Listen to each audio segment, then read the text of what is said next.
Welcome back to another Indie Games Wednesday. On today's episode, I'm casting a little light on a little game known as Luna, the Shadow Dust, a 2D hand-animated point-and-click adventure game being created by a team of just 4, which is scattered all across the globe.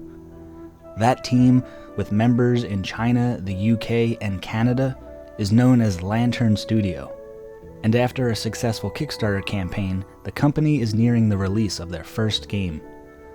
This first game is the brainchild of Bidigua, and its current release date, according to Steam, is winter of 2019. Bidigua is an artist of many talents, from illustration to photography, animation, and now game design. She also worked on the music video for Looking Up by Elton John.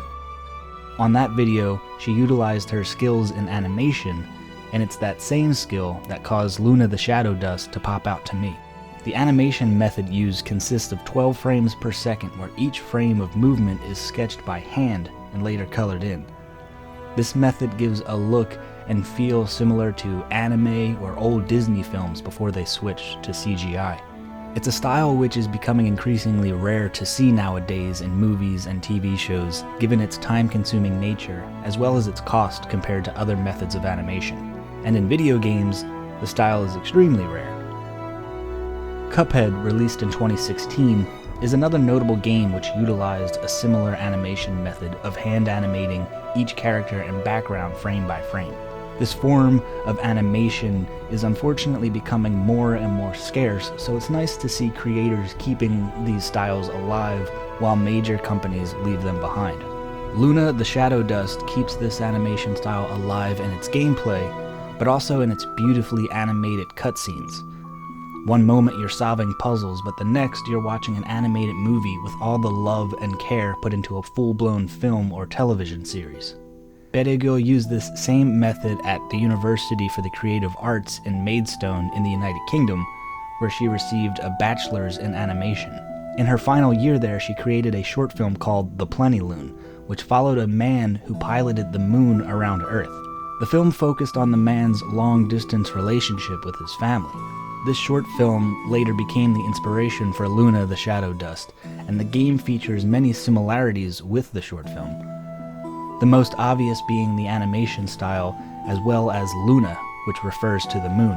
Bidigua has also spoken about the animation of Studio Ghibli, the studio behind films such as Spirited Away and Howl's Moving Castle, as being a major influence throughout her life. The biggest game that has influenced Luna is The Neverhood. The Neverhood, released in 1996, is also an animated point-and-click adventure game.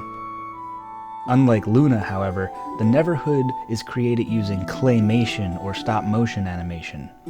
Bidigua mentions in several interviews, as well as a video on the Lantern Studio YouTube channel, that she would spend hours playing through The Neverhood on her mother's laptop, and that she has played through the game countless times. Although the two games have very different styles, the inspiration can be seen. According to Lantern Studios, Luna the Shadow Dust is about the learning curve the boy has to go through to reach his full potential, and it includes an unknown past or memories which the character is trying to uncover. The Neverhood is also a puzzle game about the main character trying to discover his origins and his place in the world. So if you happen to be a fan of The Neverhood, Luna seems to be right up your alley. But really, if you're a fan of animation and puzzle games as well as narrative-driven games, Luna looks to be the game for you. The way the game looks to tell its story and unfold its narrative is through these cutscenes, which will not consist of any dialogue. The animation will be on full display, and with it, Lantern Studios' skill in visual storytelling. And playing through the demo, I fell in love with those visuals. The motion, the color palette, the character design, and world design, they all come together to create a wonderful and cohesive art style. An art style which won the Best Visual Art Award at Indie Play Shanghai 2016. I'm also interested in how the puzzles will move the story forward. Since the demo is just a brief taste, I'm curious to see how and if these creatures and the images on these stained glass windows will come into play.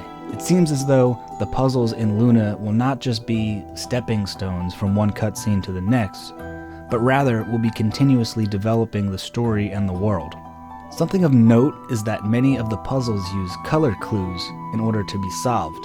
On the game's website and YouTube channel, the creators talk about the difficulty of designing puzzles such that they can be solved by those who are colorblind.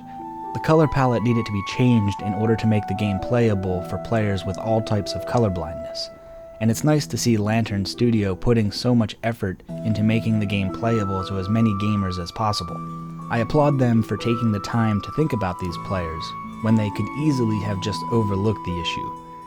Putting the game in people's hands has allowed them to learn all kinds of bugs and possible gameplay improvements, but for gamers with colorblindness, this playtesting doesn't just make the game better, it makes the game playable at all, and allows them to play through what appears to be a compelling experience. Apart from the compelling visuals, however, is the music. Music and sound effects is half the experience when playing a video game, and Lantern Studio doesn't seem to be skimping on that aspect of Luna, the Shadow Dust. The soundtrack is being created by Wang Qian, and I hope I'm pronouncing that name correctly, and many of the tracks can already be listened to on SoundCloud. I'll leave a link in the description below. On the Lantern Studio YouTube channel, you can watch her perform one of Luna's tracks.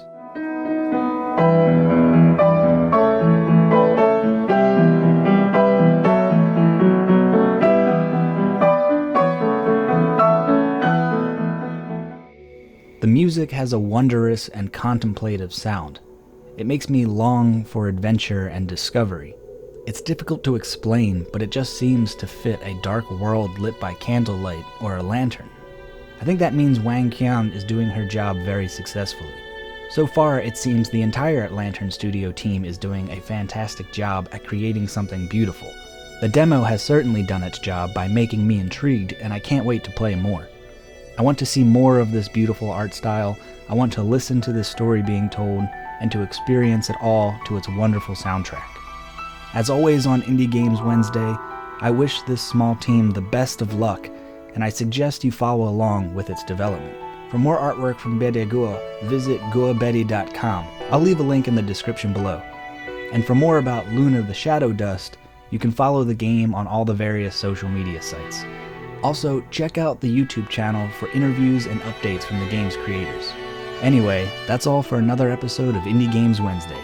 Thanks for watching, give my subscription bell a thumbs up, and keep on supporting indies.